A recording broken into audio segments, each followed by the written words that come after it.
দেখুন কর্তামশাই আজকে অফিসের ড্রেস পরে আমার বাড়ি চলে এসছে, কারণ ও অফিসে গেছিলো। একটা মাঝপথেও একটু ব্রেক নিয়ে আমার বাড়িতে একটু খাওয়া দাওয়া করে দুপুরবেলায় তারপরে আবার অফিসে যাবে। আজ ছিল দশহরার পুজো, আমাদের এই মনসা থানে পুজো হয়, আমাদের এটা অনেক পুরনো মনসা থান।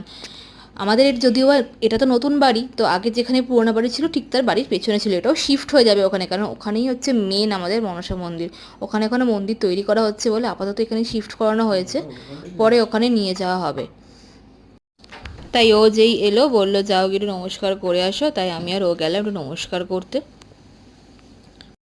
আর আমি নাইটিই পরেছিলাম বলে চলে এসছি। আর এই যে মা এইদিকে সবে আর কি সবে মাত্র পুজো হয়ে গেল, আর অলরেডি আমি সাজিয়ে রেখেছিলাম, আমাকে ফোন করে দিয়েছে যে আমি কিন্তু খেয়ে আবার অফিসে বেরিয়ে যাব, যাতে লেট না হয়।